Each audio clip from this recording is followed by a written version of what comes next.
राज ठाकरे आणि उद्धव ठाकरे एकत्र येणार, पण शिवसैनिक आणि मनसैनिक एकत्र येतील का? त्यावेळी उद्धव ठाकरेंचं नेतृत्व नाकारून बाहेर पडलेल्या राज ठाकरेंना उद्धव ठाकरेंचं नेतृत्व आता मान्य आहे का? ठाकरे ब्रँड एकत्र आल्यानंतर एकनाथ शिंदेंची डोकेदुखी वाढणार का? युती झालीच तर युतीतील मोठा भाऊ कोण होणार? कधी काळी एकमेकांची उणीधुणी काढणारे ठाकरे एकत्र आलीत तर महाराष्ट्राला चालेल का? आणि महत्त्वाचं म्हणजे ही ठाकरे बंधूंची युती कधीपर्यंत? नमस्कार, मी संजना. आज कट्टू कटच्या या भागात याच प्रश्नांबद्दल आपण थोडंसं बोलूयात. जेमतेम 2-3 महिन्यापूर्वीची गोष्ट असेल. माजी पर्यावरण मंत्री आदित्य ठाकरेंनी मनसे हा संपलेला पक्ष आहे असं विधान केलं.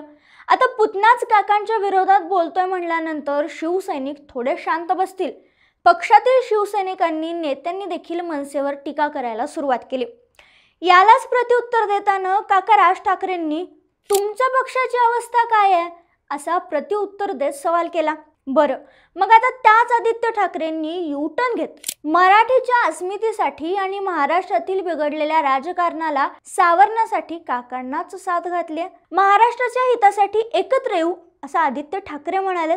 हा एक मुद्दा. दुसरा मुद्दा, ज्या उद्धव ठाकरेंकडे शिवसेनेचं नेतृत्व गेलं म्हणून नाराज झालेल्या राज ठाकरेंनी शिवसेना सोडली, त्यांना आता उद्धव ठाकरेंनी युतीचं नेतृत्व केलं तर चालणार आहे का?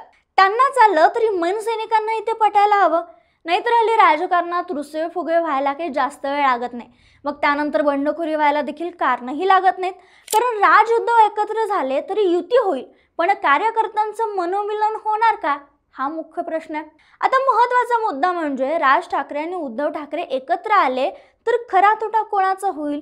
तर तो आहे माजी मुख्यमंत्री एकनाथ शिंदे यांचा. कसं? तर बघा, एकनाथ शिंदेंनी भाजपला हाताशी धरलं आणि उद्धव ठाकरेंची शिवसेना फोडली. शिवसेनेचा झेंडा, धनुष्यबाण आणि सगळं घेतलं. आता जर मनसे आणि उद्धव ठाकरेंची शिवसेना एकत्र आली तर ही नवी युती शिंदेंच्या गटासाठी मोठं आव्हान ठरू शकतं. कारण मराठी मतं, स्थानिक स्वराज्य संस्था, मुंबई पुण्यातील मनसेचा प्रभाव हे सगळं शिंदे गटाला झेलावं लागेल. शिवाय भाजपला तर सगळ्यात जास्त तोटा होईल तो वेगळाच. तो का होईल, कसा होईल, आता भाजप त्यासाठी काय प्रयत्न करते, म्हणजे तोटा होऊ नये यासाठी काय प्रयत्न करते हे सांगणारा व्हिडिओ आम्ही केलाय. तो आमच्या चॅनलवर जाऊन आवर्जून पहा. पण या युतीनं पूर्वाश्रमीचे शिवसैनिक देखील बेचैन होणार आहेत हे नक्की. आता असं म्हणण्याचं कारण म्हणजे एकनाथ शिंदे, नारायण राणे, रामदास कदम हे सगळेच कधी काळी एकेकाळचे खांद्याला खांदा लावून चालणारे शिवसैनिक. शिवसेना म्हणजे बाळासाहेब ठाकरे आणि त्यांचा वारसा आपणच पुढे नेणार असा दावा करूनच हे सगळे भाजपमध्ये गेले किंवा वेगळे झाले.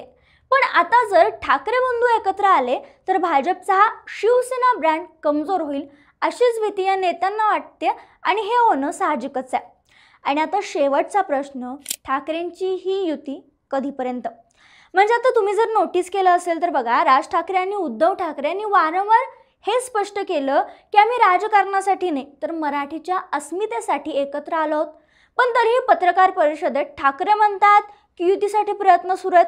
दुसरीकडं संदीप देशपांडे जे मनसेचे नेते आहेत ते आणि शिवसेनेचे नेते वरुण सरदेसाई भेटतात, एकत्र दिसतात. याचा अर्थ असा की समजा जर उद्या जाऊन युतीची चर्चा फिसकटलीच तर आम्ही एकत्र येणारच नव्हतो असं म्हणायला मनसैनिक आणि शिवसैनिक मोकळे.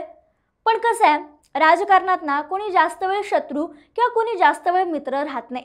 त्यामुळे आता ही म्हणजेच उद्धव ठाकरे आणि राज ठाकरेंची युती झाल्यानंतरच या सगळ्या प्रश्नांची उत्तरं मिळतील.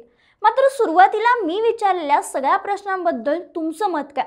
एक नागरिक म्हणून आम्हाला कमेंटमध्ये सांगायला विसरू नका.